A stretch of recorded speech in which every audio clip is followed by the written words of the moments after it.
Hello, everyone. Welcome to Spiritual Spotlight series. Today, I'm joined by Michael W. Allison. He is an MBA, USMC. He is a keynote speaker, business consultant, life coach, Purple Heart combat veteran, trauma survivor, and CEO of the Adversity Academy.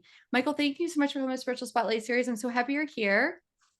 Hey, Rachel, thank you so much for having me. It's an absolute pleasure to be here. Oh, you're so nice. So, Michael, your journey is incredibly inspiring. Can you start by sharing a bit about your background and how your experiences as a Purple Heart combat veteran have shaped your approach to business and personal growth? Yeah, most definitely. My background is one that from very humble beginnings and lots of hardship. We was born in Jamaica, experienced a flood, left our family homeless. Went through Hurricane Gilbert that tore our roof off our house, and then my family had to make a decision. So they decided to come to America. When we decided to come to America, they went to New York and they sent me and my siblings to Miami, Florida. One of the worst projects or ghettos in Miami, Florida was his Overtown. And unfortunately for me, my first night there, I was molested by a family member. Oh my And then gosh. fast forward from there, I joined the Boy Scouts and experienced something similar on a trip to Washington, D.C. And then, a couple of years later, I was moving from different neighborhoods and different towns, and I didn't really speak English very well. So I got bullied and picked on quite a bit. So I got into quite a few different fights, just trying to adjust because we were very poor. So I didn't wear like the Nikes, the name brands. Back then, it's the 1980s, 90s. So you could think of what was popular was probably Troops, I think it was, or cross Yeah. color outfits was popular around those times. In addition to that, I joined the Boy Scouts and went to a trip to Washington, D.C. Came out of the hotel. I saw some of the boys there on the wall. I was told to get on the wall. All of them were naked. And I experienced something some kids should never experience in their lives. And that kind of stuck with me and really bothered me as a young kid and made me like put into some very tough, challenging mental spaces and things like that at around 11, 12 years old.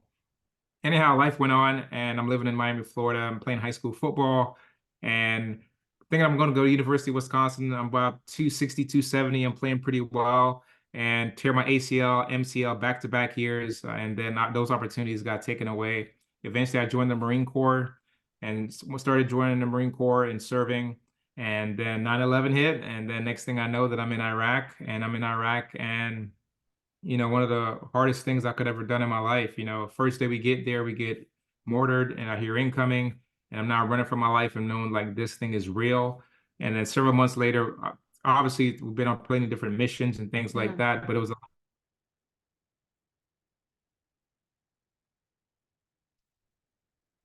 explosion.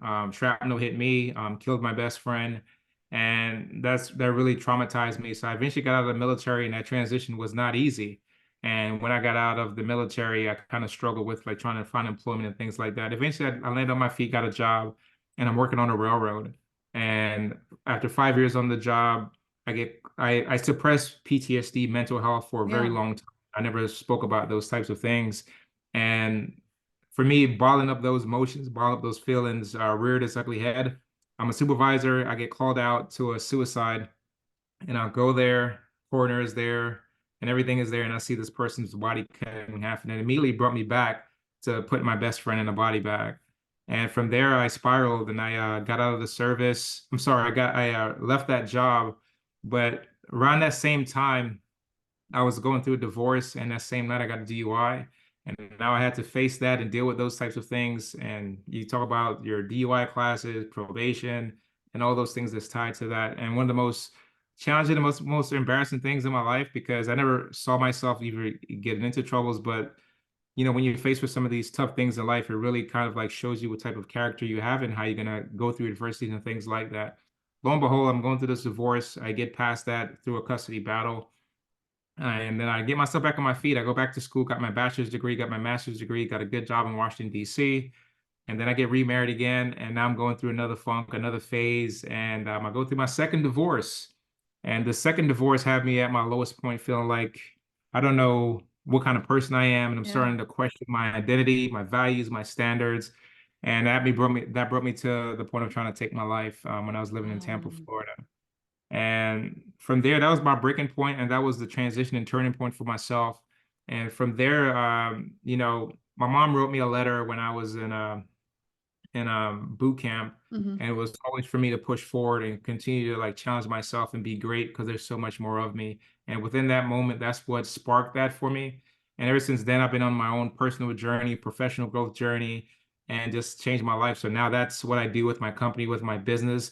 And it's taught me so many things that I put into my programs, put into my services because I've been there, done that. And I know Yeah. that so many people have walked in, are walking in my shoe right now, go through some of my same experiences that I've been through.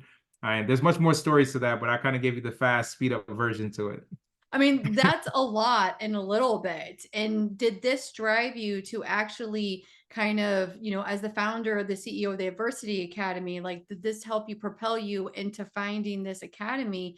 And what is the primary mission of your organization and how do you fulfill that? Absolutely. The primary mission of our company is to be the global brand to help people get through adversity. And we redefine that. When people think of adversity, think of it as the worst thing, and there's nothing great out of that. But I do believe that adversity truly builds the character and really instill certain things inside of you to get you to deal with certain things as you go throughout life. And that's what it did for me. And that's what I put inside of my program. Whenever I meet with clients and whenever I meet with customers, Mhm. I make sure that they understand that I know where you're coming from and I've been there before, but definitely we're going to do this together and we're going to get you through it because all of us go through challenges. All of us face obstacles in our lives. It's just a matter of how we deal with it and how do we go Yeah, through it. And the greatest thing to that, though, is identifying and finding someone that can help you get through those things and knowing that they're going to hold you accountable and get you through some of the challenges, things that you're facing. that is so important. So, your work integrates cutting edge research from business, science, and psychology. Can you maybe discuss how these fields intersect to promote resilience and success?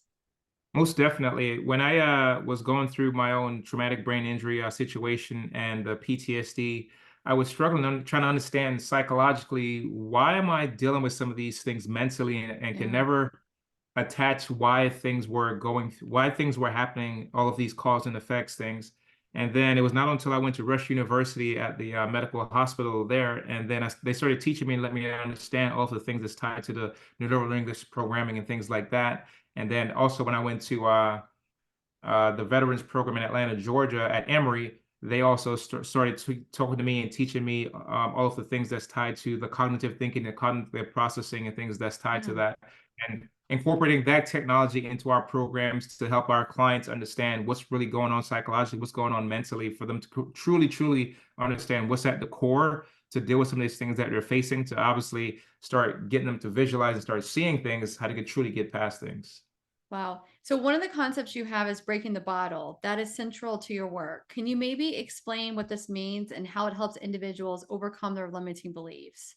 Most definitely. So breaking the bottle is like I just shared with you my story. I Yes. bottled up most of my life, most of my emotions, where you may see me on the outside and on the exterior, and I may show a certain type of attitude, Yeah. personality, character, things like that. But deep down, I was hurting.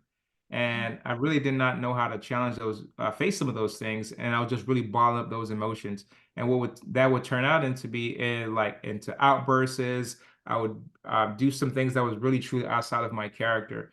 So it was not until I started facing some of these things. And what I did was apply the framework of decision, direction, and destination. And that's what I break down into the program. So the decision piece was identify what are some of the things that I'm facing to deal with, then clarify that and get some things to get clarity to really address some of those things.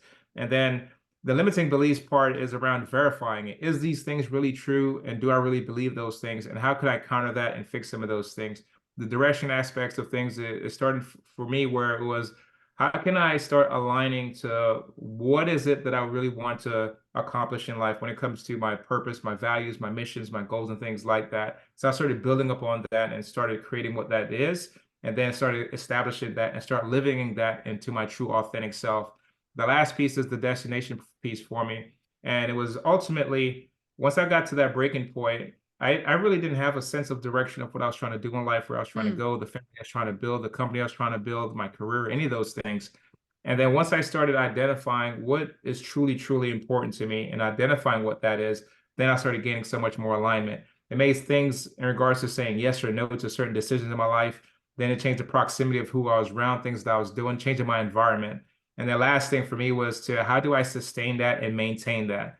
And that's the framework that I decided to implement into my life. That's the same thing that we implement in our programs. I really, really like that. It's almost like you're providing a roadmap, but people need to Exactly. dig in, identify, get clarity, have direction, and then move forward.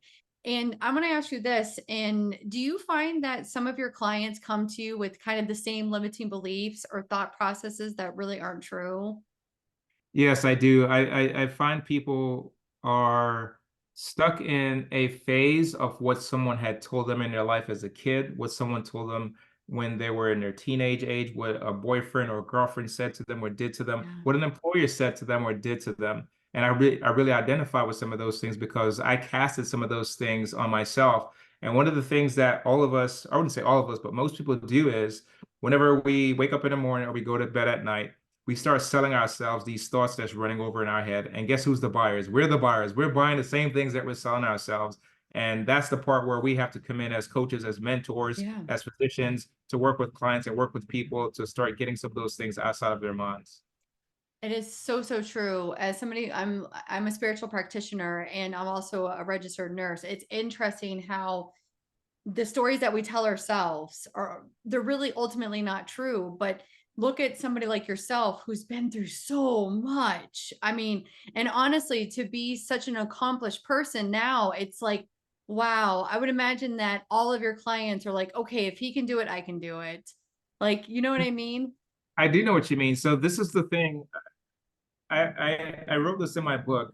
I live probably one of the best professional lives that you could ever tell. Like I've accomplished a lot of things, Yeah. but deep down on the inside, I was hurting.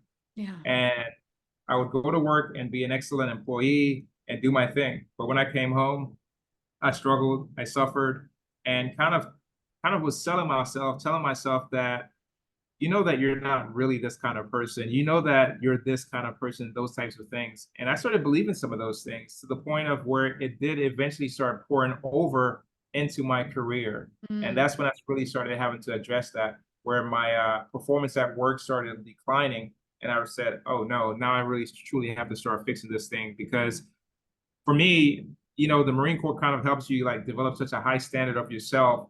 And then when you kind of see when you're declining and things are not adding up and stuff like that, it really kind of like put things in perspective where you start checking yourself and finding out is why I speak to. Let's start identifying some of these things. Let's start clarifying some of these things. And then let's start verifying everything.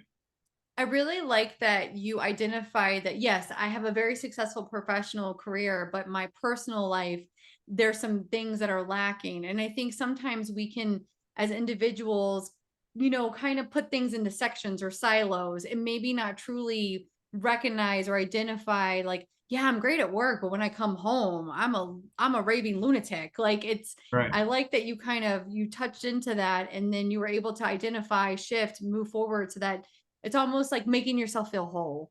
Like, how do I Right. feel whole? Like, it's not just your business that, drives you forward. You also want to have amazing personal connections and however you want to live your life, you Exactly. know? We're a whole person. How do we show up authentically as our true selves? I realize predominantly I see this in men, but I realized I was a very good compartmentalizing person.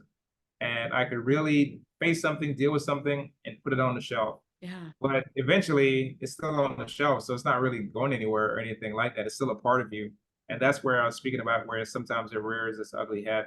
It's so And that's true. when I had to start like facing some of these things and deal with some of these things.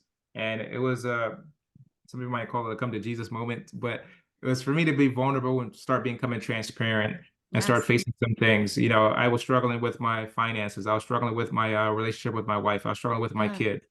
I was Yeah. struggling with alcoholism. I was on 13 different medications, you know, and to the point of thinking like I'm a bad dad, I'm a bad husband. All of these things I'm starting to say about myself, you know, starting questions things based off some things that occurred to me in my childhood and how should I deal with some of these things. And I really had nowhere to turn. And that's Yeah. why I really had to start addressing some of these things and fix some of these And things.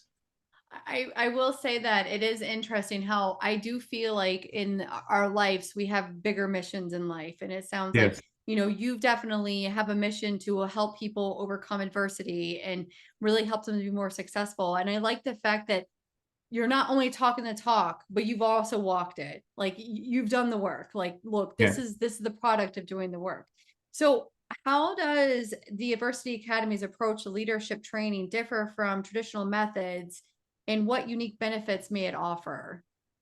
Definitely. So I think the transformational piece of what we offer is the real life, real person experience that we're giving you. It's nothing that's tied to anything that's medical or anything like that, but it's truly practical things that you could truly apply in your life where you can see results and transformation based off the process and the framework that we're teaching you. So we teach you things around a competency of like your accountabilities, your accountabilities, your vulnerabilities, and transparencies, and things like that, where we're going to truly identify some things that's what's inside of you that you truly need to face and you truly need to get through. And it's really like coaching you through these step by step, process by process, where you start dealing with some things and facing some things. You know, the best client is the best is the person that's going to show up truly Yeah. ready, prepared to deal with some things and face some things in their lives. You're not going to be sitting at a counselor and you're just telling them your problems and they're offering you advice and things like that. No, we're going to truly go through. If you're having some problems with your time management, we're going to work on Mhm. some things with time management. If you're working on with some things with fear, we're going to start dealing with some things that's around fear. If you're dealing with something around your anxiety to speak to your kids or your parents and things like that, let's talk about some things. What's around that? What's behind that for you to Yeah. have that fear and face some of those things? So we get real, we get straight to it because that's the kind of person I am. And until you're ready to face some of these things, you'll continue to live in that space. And that's why we offer that safe space for you to get Mm. clear, get vulnerable. But now we're going to truly offer you some skills, Yeah.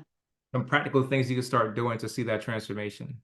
I think that is so important because there's a lot of people that will just talk and, well, you Yes, should do this, you should do this. But no, you're actually saying, okay, this is kind of a roadmap again, and we're going to implement it. Like, I'm going yeah, to give you the tools to be successful.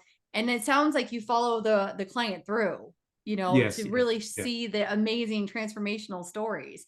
Now, yes. I have a question, and this is probably you can say absolutely not. So, like, I in my day life, and I told you this, I run a doctor's office, and we are Mhm. looking for, I have supervisors that are needing additional supervising training. Is that something that you would maybe do in the adversity academy, or is that something that's not high level enough? It is actually. So in our programs, if you go to our website, you'll see that we offer 10 leadership training programs with it, which is part of my professional experience that I did prior to. But if you see the additional services, then you'll see the high performance training that we do offer around personal development and professional development. Yeah. So that is something that we come in and work with teams and we coach teams and help them on to get to that peak performance that they're trying to look for within their company and their organization. To speak towards the leadership programs, we have a CEO C-suite program, we have a middle management first time supervisor program. We have a women's leadership program, and we're also creating a diversity, equity, inclusion program as well. And I say that because when I started working on a railroad, I was a part of our diversity, equity, inclusion team, and that carried throughout the rest of my career based Yeah. off every place that I've worked at. But when I worked in Washington, D.C., I created our senior executive leadership program for over 12 years. So the programs that you see in Washington, D.C. that the senior executives are using, same framework, same matrix that we're using to help corporate companies and executive out here in the civilian world. That is amazing. I'm so excited. So you also have a podcast. It's Overcoming Adversity. It's highly regarded. What inspired you to start this podcast, and what do you hope listeners take away from it? Yeah, so starting the podcast was something for me to help me get out of my comfort zone Mm. and starting to share my story and share my message I'll take you back. So when I decided to work on my personal development, professional development, that started about 10 years ago. And it was after I said, I'm not going to take my life. So, what are some things that I could start implementing and start doing? So, I went to Rush University.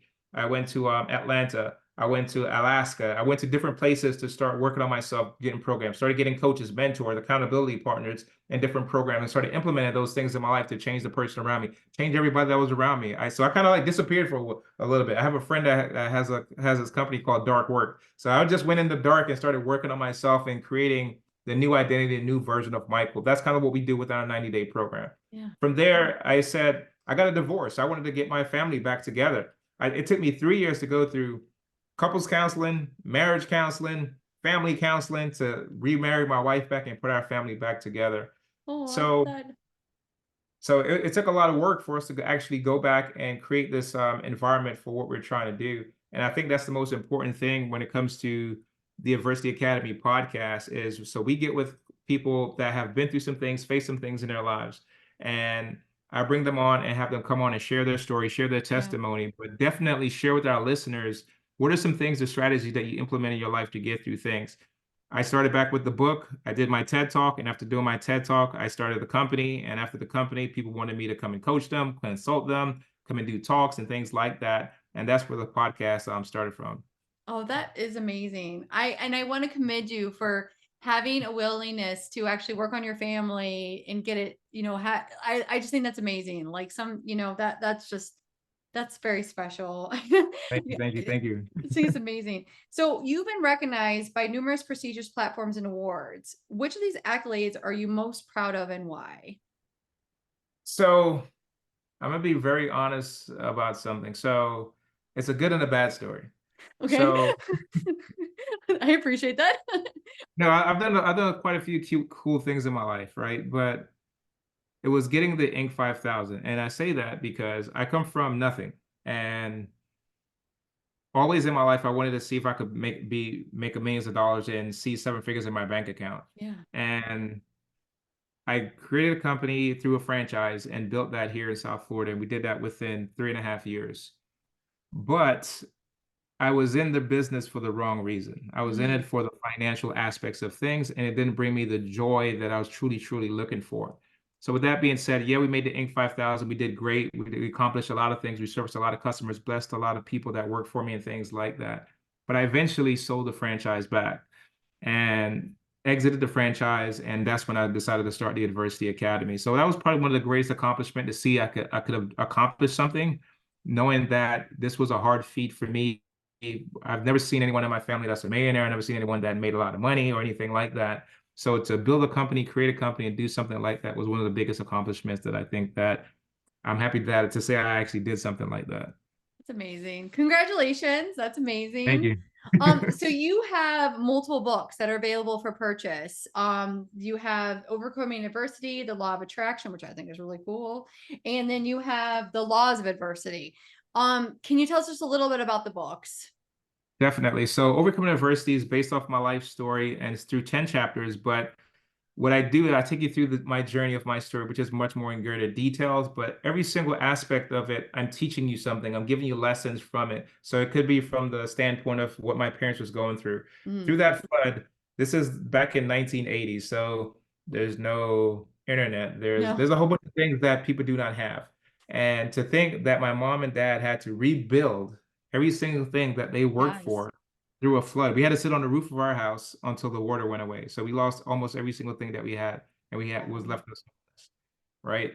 All the way to the point of some of the things that occurred to me when I came to America and adjusting. So I speak to every single one of those Yeah. challenges that I'm facing, and then for the reader to take some key takeaways, some key points, some key lessons from every scenario that I've been in, all the way up when I went to Iraq to my divorce, and then I get into the entrepreneur piece in regards to some things you should learn if you want to get into entrepreneurship, if you want to get into business. That ties into your habits, your consistency, your mindset, and things that's going to tie to help you Yeah. have longevity within your company. The 10 laws of adversity is it ties to 10 principles that we're going to face and we're going to go through in life. But you, the person, how are you going to respond and how are you going to deal with it? We're all going to face challenges. We're all going to face tough times in our lives. As a person, as the man, as the woman, or whatever you identify yourself or, how are you Mhm. going to face those things? And that's what we kind of talk about within that book. And then the Law of Attraction one.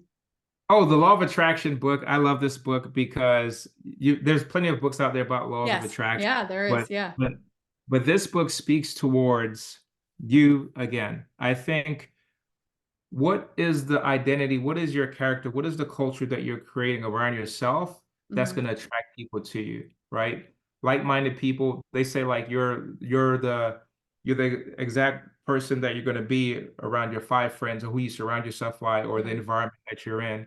So who are you going to attract around you? Are you going to attract winners? You're going to attract losers. You're going to attract people that complain. You're going to attract people that fight. You're going to people that support you.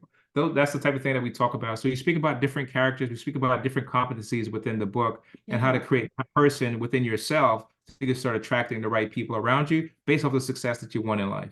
I love that. I legitimately, I'm going to be getting that book. I honestly cannot wait to read it. I'm not even kidding you. So before we wrap up, and I ask you the last question, if anyone is interested in learning more about you, and like you said, you have a TEDx talk, you have books, you have an academy, where is the best place for them to go to? Absolutely. So if you want to book me for speaking and one-on-one consulting, then go to michaelwallison.com. And then if you want to learn about our leadership programs, our personal development program, go to www.theadversityacademy.com. You can always email me at mallison@theadversityacademy.com. I love that. Thank you so much for coming on Spiritual Spotlight series. It's truly been a pleasure to speak with you today. Thank you. Rachel, thank you so much for having me.